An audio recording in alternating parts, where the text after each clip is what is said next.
जी जनाब, तो अब हम मूव कर रहे हैं माइक्रोसॉफ्ट एक्सेल के अंदर। एक बहुत ही इंपॉर्टेंट एरिया है डेट्स और टाइम से रिलेटेड। तो सबसे पहली चीज़ जो हमने इस वीडियो में देखनी है डैट इज कि how do we enter date और टाइम इन माइक्रोसॉफ्ट एक्सेल। देखिए जनाब, आप किसी सेल में हैं और आप यहाँ पे टाइप करते हैं 2/4, राइट। तो माइक्रोसॉफ्ट एक्सेल इसको एक कैलकुलेशन के तौर पे नहीं लेता है। हमें पता है कैलकुलेशन के स्टार्ट में हमें इक्वल टू का जो है ना वो साइन लगाना होता है। तो अगर मैं इक्वल टू करके 2/4 लिखता तो इसे 2/4 कैलकुलेट करके 0.5 इसका आंसर ला देता। लेकिन अभी माइक्रोसॉफ्ट एक्सेल ने इसको 4 फरवरी की जो है ना वो डेट असाइन की है। इसका मतलब ये है कि जो आपने पहले लिखा था उसको उसने मंथ कंसिडर किया है और जो आपने लास्ट में लिखा था उसको इसने डेट कंसिडर किया है। अच्छा जी, अब माइक्रोसॉफ्ट एक्सेल में आप एक और डेट टाइप करते हैं। फॉर एग्जांपल मैं टाइप करता हूँ 31 जुलाई 2020, राइट। तो इसको उसने लिखा है 31 जुलाई 2020, लेकिन यहाँ पे ईयर नहीं लिखा हुआ। अब देखें ज़रा गौर से कि सेल के अंदर जो डेट लिखी हुई नज़र आ रही है वो थोड़ी डिफरेंट है, और जब हम उस सेल को क्लिक करके फॉर्मूला बार में जाते हैं तो यहाँ पे हमें डेट डिफरेंट फॉर्मेट में लिखी हुई नज़र आती है। फॉर्मूला बार में इस वक्त डेट लिखी हुई है 07/31/2020। अब 4 फरवरी के केस में भी डेट बिल्कुल ऐसे ही लिखी हुई है, लेकिन फ्रंट एंड पे आपको यहाँ पे डिफरेंट नज़र आ रही है। अब इसका मतलब ये है कि ये इसका फॉर्मेट कुछ और है और इसका फॉर्मेट कुछ और है। जी, माइक्रोसॉफ्ट एक्सेल में सेल में जो भी चीज़ आपने डाली है उसका एक फॉर्मेट है जो आप डिफाइन कर सकते हैं, और वो आपको कहाँ से मिलेगा? होम की टैब के अंदर नंबर के ग्रुप में आप जाएंगे तो आपको यहाँ पे डिफरेंट टाइप के फॉर्मेट्स नज़र आएंगे जो माइक्रोसॉफ्ट एक्सेल ने बाय डिफ़ॉल्ट बना के आपको दे दी है कि यार मेजॉरिटी इनमें से ही कोई ना कोई जो है ना वो चीज़ अप्लाई हो रही होती है। फॉर एग्जांपल मैं शॉर्ट डेट पे क्लिक करता हूँ तो ये 7/31/2020 जो सेल मैंने सेलेक्ट किया हुआ था इसके ऊपर ये वाला फॉर्मेट लगा देगा। इसी तरीके से मैं 4 फरवरी पे भी क्लिक करूंगा और यहाँ से लॉन्ग डेट पे जाके यहाँ शॉर्ट डेट पे क्लिक कर दूंगा तो वो उसको भी उस फॉर्मेट में कन्वर्ट कर देगा। तो जब आप डेट लिख रहे होते हैं तो कभी कभार ऐसे होता है कि उसमें ईयर नजर नहीं आ रहा, तो दिस डजंट मीन कि there is no year. This means कि बस उस सेल का जो फॉर्मेट है वो ऐसा है कि उसमें जो ईयर है वो नजर नहीं आ रहा, राइट। इसके अलावा कुछ और तरीके से भी हम लोग एंटर कर सकते हैं। फर्स्ट करें, मैं लिखता हूँ जी फरवरी FEB 24/2020। अब ये मैंने डिफरेंट फॉर्मेट में जो है वो डेट लिखी है। पहले मैंने फेब टाइप किया है, फिर उसके बाद 24 और 20। अब एंटर करूंगा तो आप देखेंगे कि माइक्रोसॉफ्ट एक्सेल ने इसको एक डेट के तौर पर नहीं लिया है। ये वही है जो मैंने लिखा हुआ है, this is a text, right. तो जब आप डेट या टाइम एंटर करते हैं तो आपने एक स्पेसिफिक फॉर्मेट में स्पेसिफिक तरीके से लिखना होता है। हाँ, अगर मैं इसको लिख दूंगा 24 फेब 2020 तो माइक्रोसॉफ्ट एक्सेल इसको एक डेट के तौर पे कंसिडर करेगा। लेकिन फिर देखें, अब एक डिफरेंट फॉर्मेट आ गया डेट का। इससे ऊपर वाले सेल का फॉर्मेट मैं नीचे कॉपी करना चाहता हूँ तो ये फॉर्मेट पेंटर का बटन है आपके पास होम की टैब के अंदर ही। आप यहाँ पे इसको क्लिक करोगे तो जिस सेल पे आपकी सिलेक्शन होगी उस सेल का फॉर्मेट कॉपी हो जाएगा और आपके कर्सर के साथ एक ब्रश आ जाएगा। जब आप दूसरी जगह पे जाके क्लिक करोगे तो जो ऊपर वाला फॉर्मेट था वो नीचे अप्लाई हो जाएगा। अब अगर आप गौर से देखें तो ये फॉर्मेट कुछ ऐसा है कि पहले शुरू में मंथ आ रहा है, उसके बाद आगे डे आ रहा है और उसके बाद आगे ईयर आ रहा है। हम इसे चेंज भी कर सकते हैं। फर्स्ट करें, हम तीनों सेल्स को सेलेक्ट करते हैं, डेट में जाइए और यहाँ से मोर नंबर फॉर्मेट्स में जाइए। यहाँ पे आपके पास डेट के अंदर डिफरेंट टाइप के फॉर्मेट्स नजर आ रहे होंगे, और जो सेल आपने सेलेक्ट किया हुआ होगा उस सिलेक्शन के अंदर से जो सबसे पहले वाला सेल है उसकी डेट भी यहाँ पे सैंपल के तौर पे आपको नजर आ रही होगी। आप ये वाला फॉर्मेट लगा सकते हैं जिसमें दिन का नाम होगा, फिर मंथ का नाम होगा, और फिर उसके बाद दिन का नंबर और फिर ईयर। यानी कि आप इनमें से कोई भी एक जो है वो डेट और टाइम का फॉर्मेट सेलेक्ट कर सकते हैं। फॉर एग्जांपल आप ये फॉर्मेट भी सेलेक्ट कर सकते हैं, आप ये फॉर्मेट सेलेक्ट कर सकते हैं। जब आप इस फॉर्मेट पे लगाएंगे तो जो सबसे पहला सेल है वो आपको नजर आएगा 4 फेब 20 के साथ। ठीक है जी, मैं इसे ओके करता हूँ तो ये देखेंगे जनाब तमाम सेल जो है इनकी फॉर्मेट जो है वो वैसी बन गई है। लेकिन आप देखें कि जो फॉर्मूला बॉक्स में डेट आ रही है ये अभी भी वही आ रही है। तो ये जो फॉर्मेट है, ये जो नोटेशन है, क्या ये एक स्पेसिफिक नोटेशन है? तो ये यहाँ पे जो आपको नजर आ रहा होता है फॉर्मूला बॉक्स में, ये एग्जैक्टली उस फॉर्मेट में होता है जिस फॉर्मेट में आपकी अपनी सिस्टम की डेट है। फॉर एग्जाम्पल, सिस्टम का फॉर्मेट देखने के लिए मैं विंडो का बटन प्रेस करूंगा और टाइप करूंगा फॉर्मेट डेट। ठीक है जी। तो जैसे मैं ये टाइप करूंगा, अभी मैं टाइप ही कर रहा था, तो यहाँ पे मेरे पास कंट्रोल पैनल के अंदर एक ऑप्शन आएगी चेंज द डेट टाइम और नंबर फॉर्मेट। जैसे मैं इसके ऊपर क्लिक करूंगा तो आप देखें कि इस वक्त जो शॉर्ट डेट का जो फॉर्मेट चल रहा है वो मंथ मंथ, डे डे और ईयर ईयर चल रहा है, एग्जैक्टली वही वाला जो यहाँ पे लिखा हुआ नजर आ रहा था। अब फर्ज करें मैं यहाँ से इसको चेंज करता हूँ, मैं इसको कर देता हूँ ईयर, मंथ, मंथ और डेट डेट। जैसे मैं इसको अप्लाई करूंगा आप देखेंगे कि जो बाय डिफॉल्ट फॉर्मेट है जो यहाँ पे फॉर्मूला बॉक्स में नजर आ रहा है वो चेंज हो गया है। ठीक है जी। अब मेरी डेट का जो फॉर्मेट है वो अब इस तरीके से आना शुरू हो गया है कि पहले ईयर आ रहा है, उसके बाद आपके पास मंथ आ रहा है और फिर डे आ रहा है। यानी कि यहाँ पे फॉर्मूला बॉक्स में वैसे होगा जैसे आपने यहाँ पे अपना सिस्टम का जो डेटा वो सेलेक्ट की हुई है, और या ये जो सेल के अंदर है यहाँ पे आप जो भी फॉर्मेट लगाएंगे यहाँ से मोर नंबर फॉर्मेट से वो आ जाएगा। आल्दो डेट सेम है और माइक्रोसॉफ्ट एक्सेल इसको एक सेम डेट के तौर पे ही ट्रीट करेगा। इसी तरीके से डेट को एंटर करते वक्त कुछ और चीज़ें हैं जो आपको जहन में रखनी चाहिए। फॉर एग्जांपल अगर आप लिखते हैं 12 जनवरी और ईयर टाइप नहीं करते हैं तो माइक्रोसॉफ्ट एक्सेल ऑटोमेटिकली एक ईयर तो इसको असाइन कर देगा, और वो ईयर कौन सा है जी, 2020, राइट।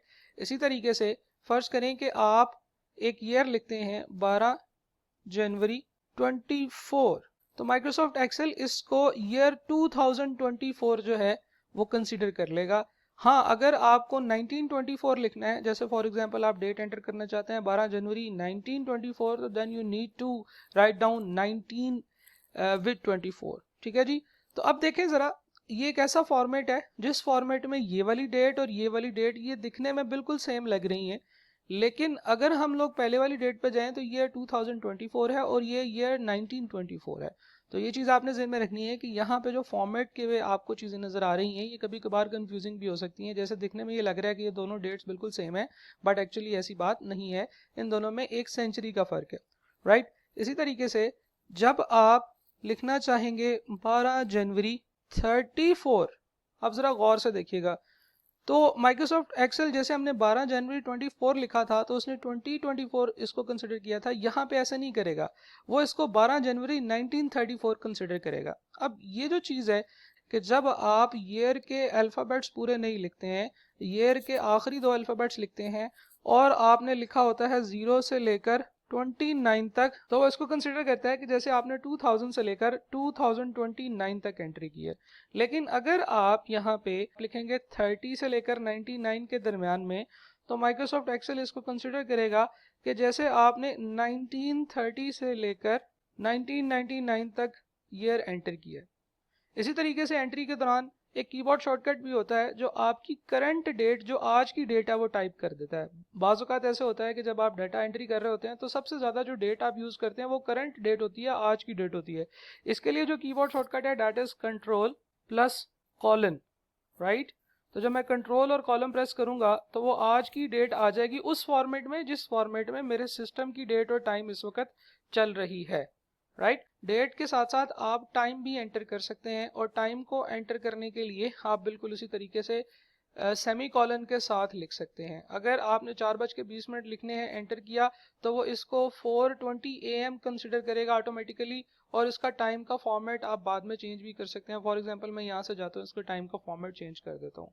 हाँ, अगर आप लिखना चाहते हैं 4:20 और साथ में ये PM है, यानी कि दोपहर के 4:20 हैं, तो फिर you need to enter PM right away. जब आप टाइप करेंगे तो वो उस हिसाब से उसको कर देगा, और अब आप जब इसके ऊपर टाइम का फॉर्मेट लगाएंगे तो वो इसको PM में कन्वर्ट कर देगा। एक और तरीका ये है कि PM का टाइम लिखने के लिए आप इसको 12 घंटों की बजाय 24 घंटे के फॉर्मेट में टाइप करें और एंटर करें, तो वो इसको 4:20 PM ऑटोमेटिकली कंसिडर कर लेगा। अब इससे ऊपर वाले सेल का जो फॉर्मेट है वो मैंने नीचे कॉपी करना है, तो format painter will be used. तो फॉर्मेट पेंटर से मैंने ऊपर वाले सेल का डाटा नीचे कॉपी कर लिया। तो if I press control shift and semicolon, it will enter current time. इस वक्त 11:49 हो चुके हैं और ये करंट टाइम इसने यहाँ पे एंटर कर दिया। अब देखिए, माइक्रोसॉफ्ट एक्सेल हर एक डेट को एक सीरियल नंबर कंसिडर करता है। हर दिन एक नंबर है माइक्रोसॉफ्ट एक्सेल की नज़र में। एक्सेल भाईजान ये कहते हैं कि जो 1 जनवरी 1900 था, that will be the day number 1। ये माइक्रोसॉफ्ट एक्सेल की नज़र में डे नंबर 1 है। इसके बाद हर नया दिन 1 ऐड करने से आ जाता है। फॉर एग्जाम्पल, अगर मैं किसी भी डेट का नंबर देखना चाहता हूँ तो मैं यहाँ पे एक फंक्शन लगाऊंगा which is the value function, और वैल्यू क्या करेगा, ये एक नंबर को रिप्रेजेंट करेगा जो कि एक डेट के सामने है, यानी कि 1 जनवरी 1900 को डे 1 कंसिडर किया जाएगा। अब जरा सोच के मुझे बताएं कि 2 जनवरी 1900 को कौन सा दिन कंसिडर किया जाएगा। मैं इसी फॉर्मूले को यहाँ से नीचे कॉपी करता हूँ, that will B day number 2। Okay, अच्छा जी, आज के दिन को एंटर करते हैं कंट्रोल कॉलम से, और आज के दिन का देखते हैं कि क्या सीरियल नंबर है, 44,044। तो हर नया दिन एक नया सीरियल नंबर है, तो माइक्रोसॉफ्ट एक्सेल डेट को एक्चुअली एक सीरियल नंबर के तौर पे कंसिडर करता है। और इसके ऊपर जब हम लोग फॉर्मूलाज की बात करें तो वो तमाम काम किए जा सकते हैं जो हम नंबर्स के ऊपर करते हैं। नंबर्स में नंबर्स ऐड किए जा सकते हैं। फॉर एग्जांपल मैं चाहता हूँ 1 अगस्त 2020 में मैं 5 दिन ऐड कर दूं, तो जब मैं यहाँ पे इसमें 5 दिन ऐड करूंगा तो 6 अगस्त 2020 आ जाएगी। तो इस तरीके से हम लोग जो है वो सीरियल नंबर वाइज एक दिन को कंसिडर करते हैं। एक और बड़ी मजे की बात है वो ये है कि माइक्रोसॉफ्ट एक्सेल टाइम को भी कंसिडर करता है एक सीरियल नंबर की फ्रैक्शन में। फॉर एग्जाम्पल एक पूरे दिन को जब हमने 1 सीरियल नंबर असाइन किया है तो हर घंटे को जो वैल्यू असाइन होगी सीरियल नंबर की that will be equal to 1/24। तो जो एक घंटा होता है किसी भी दिन के अंदर उसका जो सीरियल नंबर होगा that will be equal to 0.04166। और फिर उसके बाद जब 2 घंटे होंगे 2 आवर्स, तो उसके लिए जो सीरियल नंबर होगा that will be equal to 2/24, right, जो कि है 0.833, जो कि इसका एग्जैक्टली डबल है। तो इस तरीके से हर एक घंटे का जो है वो सीरियल नंबर है 0.041 ऑनवर्ड। और माइक्रोसॉफ्ट एक्सेल जब इसको टाइम में कन्वर्ट करता है तो वो इसी नंबर को टाइम के तौर पर रिप्रेजेंट कर देता है। जैसे ही मैं फॉर एग्जांपल टाइम की बात करूंगा तो एक घंटे का मतलब है कि अर्ली मॉर्निंग 1 AM और अर्ली मॉर्निंग 2 AM। तो दरअसल आपको दिखने में ये लग रहा है कि ये टाइम लिखा हुआ है, दरअसल ये सीरियल नंबर है। जैसे डेट भी आपको दिखने में लग रहा है कि डेट लिखी हुई है, लेकिन बैकएंड पे माइक्रोसॉफ्ट एक्सेल इसको एक सीरियल नंबर के तौर पर ट्रीट करता है। अच्छा जी, आवर के अलावा हम लोग बात करते हैं मिनट की। तो आपको पता है कि एक जो दिन है उसमें कितने मिनट्स होते हैं, 24 घंटे होते हैं, और उसको जब मैं 60 से मल्टीप्लाई करूंगा तो 1440 आएगा, यानी कि एक दिन में 1440 मिनट्स होते हैं। तो हर मिनट जो होगा उसकी जो रेलिवेंट फ्रैक्शन होगी वो कितनी होगी, हम लोग बात करते हैं that will be equal to 1/1440, यानी कि 0.00069। इसी तरीके से एक सेकंड का जो होगा serial number that will be equal to कि जी एक दिन में, पहले तो देखें ज़रा कि एक दिन में सेकंड्स कितने होते हैं। हमें पता है एक दिन में 24 घंटे होते हैं, हर घंटे में 60 मिनट होते हैं और हर मिनट में 60 सेकंड होते हैं। तो there are 86,400 seconds in a minute. तो मैं 1 डिवाइडेड बाय 86400 करूंगा तो मुझे पता चला है कि जो एक सेकंड है that is 0.0000115 part of the day.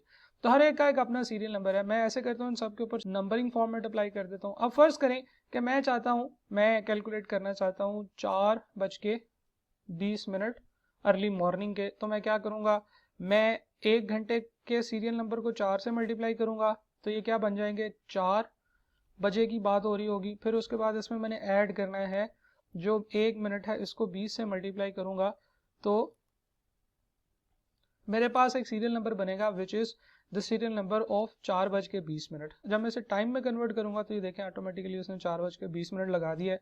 ये 4:20 हमने पहले एंटर किया हुआ था। अगर हम इसकी वैल्यू फाइंड करना चाहें तो इसका आंसर वही आएगा जो इस कैलकुलेशन की वैल्यू फाइंड करने से आया है। तो उम्मीद है आपको समझ आई होगी कि चाहे डेट हो चाहे टाइम हो, इसको एक सीरियल नंबर के तौर पे कंसिडर किया जाता है। एक दिन को एक सीरियल नंबर असाइन किया जाता है और अगले दिन को उससे 1+ सीरियल नंबर असाइन किया जाता है। उसके दरमियान में 1 डिवाइडेड बाय 24 करेंगे तो आपके पास 1 आवर आ जाएगा। 1 डिवाइडेड बाय 1440 करेंगे तो 1 मिनट का सीरियल नंबर आ जाएगा, डेट विल बी 0.0006944, और ये चलता चला जाएगा। और अगर 1 सेकंड की बात करेंगे तो 1 सेकंड का जो सीरियल नंबर है that will be equal to 1/86400। तो माइक्रोसॉफ्ट एक्सेल में जब हम एक्चुअली टाइम लिखते हैं तो हम ये वाला सीरियल नंबर जो है वो रेलिवेंट लिख रहे होते हैं। इसी तरीके से जब हम डेट लिखते हैं तो हम एक सीरियल नंबर लिखते हैं। अब हम माइक्रोसॉफ्ट एक्सेल के अंदर डेट्स और टाइम के ऊपर कुछ बेसिक फॉर्मूलाज पढ़ लेते हैं और फिर उसके बाद इनकी एडवांस एप्लीकेशन देखेंगे। Thank you.